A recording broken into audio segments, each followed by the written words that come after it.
और यहाँ से अगर ऐसा नहीं होता है तो हम सुप्रीम कोर्ट भी फ्री ऑफ कॉस्ट लड़ने के तैयार हैं, हर तरीके से साथ हैं। और ये भी अभी आज भी उन्होंने नो कोर्सिव एक्शन का ऑर्डर किया हुआ जज साहब ने।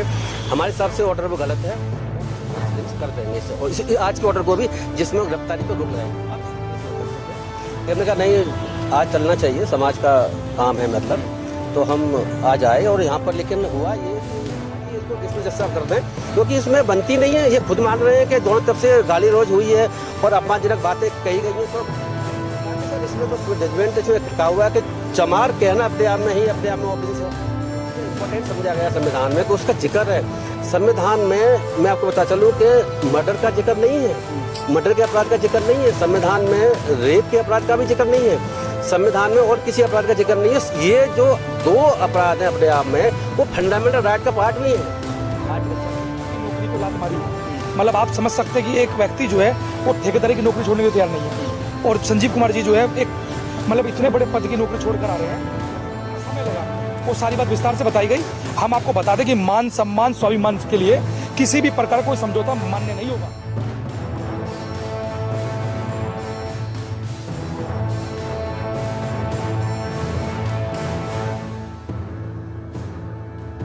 अभी तो शुरू होने दे, रुक जा, तमाशा देख अभी तू। अभी तो काम शुरू हुआ तेरा, अभी देखता जा कितने लोग आएंगे। तो चिंता ना कर तू, समझ गया। पंजाबी बंदे ना ब्याह तेरा, पंजाबी बंदे ना 15 ब्याह तेरा, तेन पता वो वेख के हरियाणे मेरे फार्म हो जाएगी, समझ गया। मेरे फार्म है बड़े हरियाणे च, समझ गया। मेरे बारे मैं कह रहा हूँ मान अंदर आ जाओ, यही वीडियो बना क्या बोला वीडियो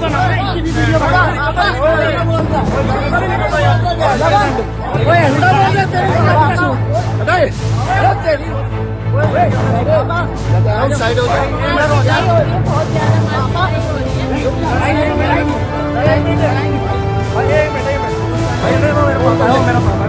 अब हो जाएगी ज्यादा, अब दूर हो जाएगी।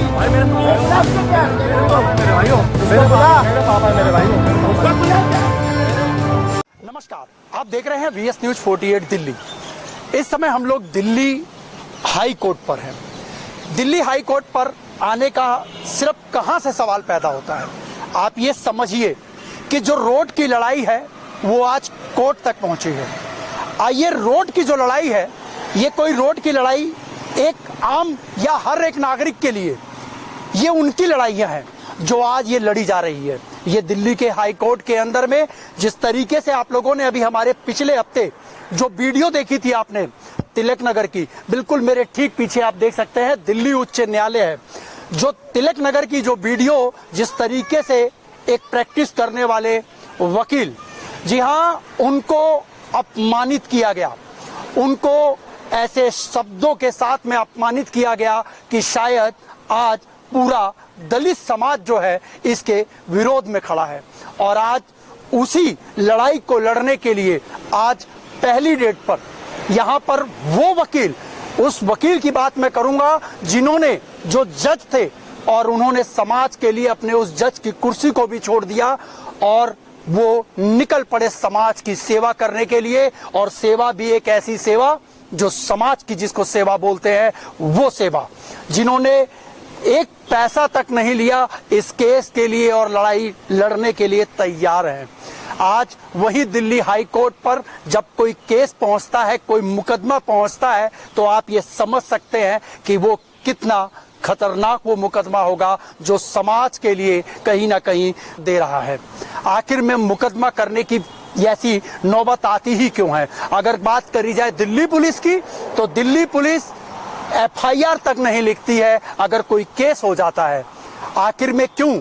FIR करने के लिए या FIR लिखने के लिए ही दिल्ली पुलिस वहां पर मौजूद रहती है, अपने अपने थानों पर, या यूं कहूं अपनी अपनी चौकियों पर। लेकिन FIR कराने के लिए भी आज लोगों को धरना और प्रदर्शन करना पड़ता है। जैसा कि आपने इस वीडियो के माध्यम से मैं आपको दिखाने की कोशिश करूंगा कि वो समाज, समझिए कि वो समाज किस तरीके से रोड पर है और तमाम पुलिस वाले इस पूरी जगह पर मौजूद हैं, लेकिन FIR नहीं लिखी जाती। आज उसी केस को लेकर के आज दिल्ली हाई कोर्ट पर यहाँ पर मौजूद है और दिल्ली कोर्ट के अंदर जब पहुंचे हैं तो आज ये तकरीबन में सुबह से आज खड़े खड़े आज इस पूरे केस की जो सुनवाई होती है वो होते होते भी शाम के इस समय 7 बज चुके हैं। और जो 7 बजा है आज यहाँ पर तमाम वो लोग यहाँ पर मौजूद थे जिन्होंने अपनी एक एक भूमिका के लिए उस समाज की लड़ाई के लिए लगातार वो लोग सुबह से भूखे प्यासे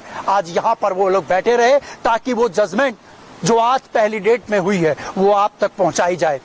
मैं अपने कैमरामैन के साथ में वो तस्वीरें आप लोगों को दिखाने की कोशिश करूंगा, वो उनकी बात को समझाने और सुनने की जो क्षमता आप लोगों के अंदर में होगी शायद वो समाज के लिए बहुत ज्यादा जरूरी होगी। आज वो बातें मैं आप लोगों तक पहुंचाऊंगा कि समाज की लड़ाई लड़ने के लिए कितना बड़ा त्याग और बलिदान देना पड़ता है और समाज की लड़ाई अकेले नहीं पूरे समाज के साथ में लड़ना पड़ता है, तभी जाकर के कहीं समाज जीतता है। लेकिन क्या होगा इस पूरे केस के अंदर में, किसको मिलेगी क्या सजा, ये बात की बात होगी। लेकिन आज की जो तारीख के अंदर में जो आज ये केस उठा है और जो केस आज दिल्ली हाई कोर्ट पर पहुंचा है, मैं जानना चाहूंगा उन वकील साहब जी से और समझने की कोशिश करेंगे कि आज ये पूरा केस कैसे हुआ। बच चुके हैं, 8:30 बजे वकील साहब आए थे और सभी साथी यहाँ पहुंचे थे। तो अंदर क्या हुआ पहले वो जानते हैं, फिर बात करते हैं कि दलितों का शोषण कौन कर रहा है। सर नमस्कार, क्या हुआ सर आज, क्या हुआ आज? दरअसल सूरज वाले केस में क्वेशिंग पिटीशन फाइल की थी विक्टिम ने, उसने एक्यूज ने हमारे अगेंस्ट। हम विक्टिम की तरफ से सूरज कुमार की तरफ से थे कि कोई ऑफेंस नहीं बनता है और एफआईआर को खत्म कर दीजिए, क्वेश बोलते हैं लीगल लैंग्वेज में। तो हमें कल ही पता चला, लाखन जी ने हमें बताया और फिर आज उनसे भी सूरज जी से भी आज मुलाकात हुई, हमने पूछा तो हमें नोटिस नहीं गया था लेकिन हम खुद ही पेश हुए आज, क्योंकि हम चाहते थे कि इसमें कोई ऐसा ऑर्डर ना हो पाए हमारी एब्सेंस में, जैसे एफआईआर को स्टे करने का या अरेस्ट स्टे का। तो इसलिए हम खुद ही पेश, वैसे तो नोटिस हमें इश्यू होता, बाद में पेश 2-3 महीने में पेश हो सकते थे, लेकिन हमने कहा नहीं आज चलना चाहिए, समाज का काम है मतलब। तो हम आज आए और यहाँ पर लेकिन हुआ ये कि हम सुबह 10:15 के आसपास यहाँ आ गए थे दिल्ली हाई कोर्ट में और 10:30 बजे कोर्ट बैठती है। वैकेशन बेंच चल रही है, वैकेशन चल रही है, छुट्टी चल रही है हाई कोर्ट की, लेकिन वैकेशन बेंच बैठती है और मैटर को डील करती है जो भी मैटर हाई कोर्ट में लगता है।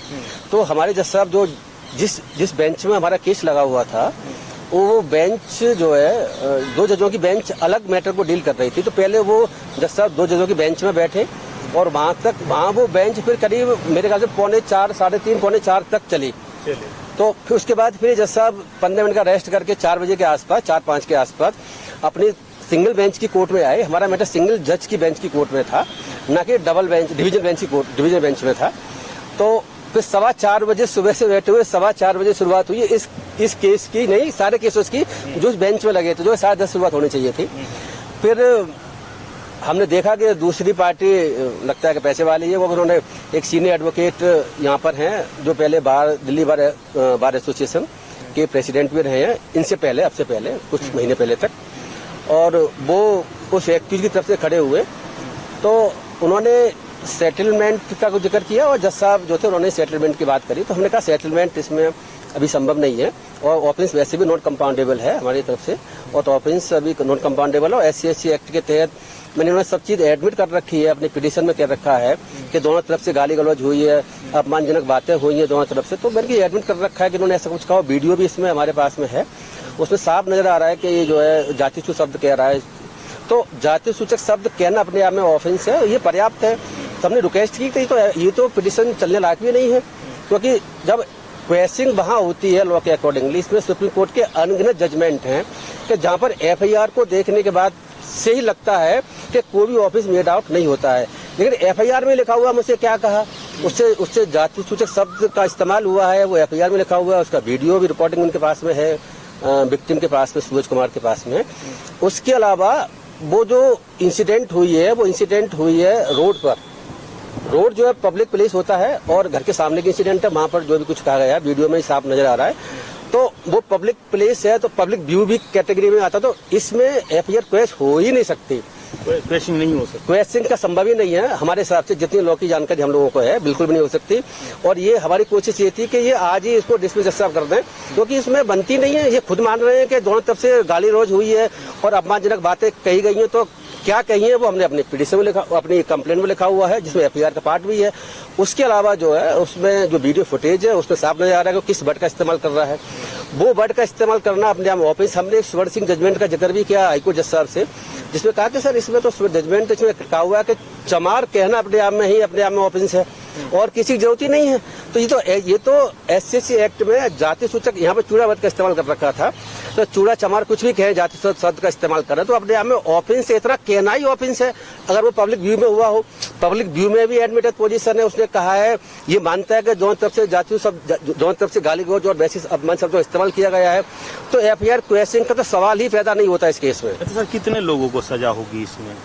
इसमें ऐसा है ना कि सजा की तो बात की बात है, अभी तो एफआईआर हुई है, अभी इन्वेस्टिगेशन चल रही है। इन्वेस्टिगेशन के बाद में उन्होंने जो है कोई जितने भी लोगों ने कोई सजा, कोई जाति शब्द का इस्तेमाल साथ एक व्यक्ति ने किया हुआ है, जो जिसका नाम कपूर कुछ करके है ना, वो जो एक्यूज है मेन, उसी ने उस शब्द का इस्तेमाल किया हुआ है। ढील क्यों हो रही है सर, इतना ढील कैसे, कि पैसे वाले ऐसे ही घूमते रहेंगे? देखिए ऐसा है कि पहली तो बात तो इसे एफआईआर में डिले हुआ है, क्योंकि 24 तारीख इंसिडेंट है और 24 तारीख को ही शायद उन्होंने कंप्लेंट दी थी थाने में एफआईआर कराने के लिए। एफआईआर नहीं हुई, 1 जून को एफआईआर हुई है और एफआईआर भी मुझे जानकारी मिली है तब हुई है जब कुछ लोगों ने थाने में जाकर के जो है प्रोटेस्ट किया। उसके बाद जिसमें लाखन जी शामिल थे और भी लोग बहुत से शामिल थे। प्रोटेस्ट करने के बाद में तब एफआईआर पुलिस करती है।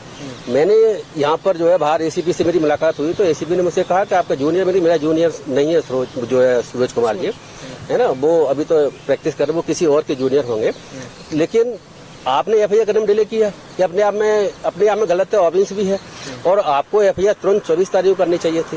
तो उन्होंने सेटलमेंट की बात करी कि सेटलमेंट, सर बात करिए सेटलमेंट कैसे होगा, जाति शब्दों का इस्तेमाल कर रहे हैं, वो वैसे ही चला निकल जाए, संभव नहीं है। सेटलमेंट के लिए कौन एसीपी? सेटलमेंट के लिए एसीपी साहब ने भी कहा, सेटलमेंट के लिए करने के लिए जो उनके एक्यूज्ड के जो वकील साहब थे, जो सीनियर एडवोकेट माथुर साहब थे शायद, उन्होंने भी सेटलमेंट की बात करी और मुझे तो ये भी है कि जो जज साहब थे उन्होंने भी सेटलमेंट कराने की बात कही। तो मैंने कहा कि सेटलमेंट इसमें नहीं हो सकता और वैसे भी ये ऑफिस नॉन कंपाउंडेबल है। नॉन कंपाउंडेबल का मतलब ये है कि सेटलमेंट नॉट परमिसेबल। सेटलमेंट वहाँ हो सकता है जहाँ ऑफिस कंपाउंडेबल होता है, जब नॉन कंपाउंडेबल होता है वो ऑफिस वहाँ सेटलमेंट परमिसेबल नहीं हो। एससीएसटी एक्ट में तो सेटलमेंट को वैसे भी जो है, अभी सुप्रीम कोर्ट के केस आया, जजमेंट आया था 2 साल पहले, उस जजमेंट में इसका जिक्र भी है कि सेटलमेंट जो है एक्सेप्शनली होना चाहिए इस केस में, क्योंकि ये कास्ट से रिलेटेड मसला है, संविधान का उल्लंघन है, आर्टिकल 17 का इसमें वायलेशन होता है जो कि अनटचेबिलिटी को रोकता है संविधान अपने आप में, ये संवैधानिक अपराध होता है। मैं आपको बता दूं कि सिर्फ 2 अपराध ऐसे हैं जो संवैधानिक अपराध हैं। एक तो ये एससीएसटी एक्ट का अपराध और इसी के साथ सिविल राइट्स एक्ट ही बना हुआ है हमारे 1955 का, वो भी चल रहा है अभी भी, तो वो संवैधानिक अपराध है ये एससीएसटी एक्ट वाला और सिविल राइट्स एक्ट का अपराध। दूसरा अपराध जो बच्चों के संबंध में जो फोर्स्ड लेबर है, वो आर्टिकल 23 का मामला भी है, तो वहां पर वो भी अपने आप में अपराध है। तो संविधान में सिर्फ 2 अपराधों का जिक्र है, एक अपराध एससीएसटी एक्ट और सिविल राइट्स एक्ट के तहत आता है जो अनटचेबिलिटी से रिलेटेड होता है। दूसरा अपराध वो है जब फोर्स्ड लेबर, किसी को जो है व्यक्ति को जबरदस्ती काम करा रहे हैं या पैसे भी दे रहे, 24 घंटा काम कर रहे हैं, 20 घंटा काम कर रहे हैं, जो पहले फोर्स्ड लेबर हिंदी बोलते हैं, बलात् श्रम जो भी बोलते हैं, तो उसके 2 अपराधों को इतना इम्पोर्टेंट समझा गया संविधान में कि उसका जिक्र है। संविधान में मैं आपको बता चलूं कि मर्डर का जिक्र नहीं है, मर्डर के अपराध का जिक्र नहीं है संविधान में, रेप के अपराध का भी जिक्र नहीं है संविधान में और किसी अपराध का जिक्र नहीं है। ये जो 2 अपराध हैं अपने आप में वो फंडामेंटल राइट का पार्ट भी है। आर्टिकल 17 में कह रखा है कि अनटचेबिलिटी को रोका बैन किया जाता है और कोई भी अनटचेबिलिटी करेगा किसी भी तरीके की तो वो सजा का पात्र होगा और कानून से सजा देगा। ये बात मर्डर के लिए उसके लिए नहीं लिखी हुई संविधान में।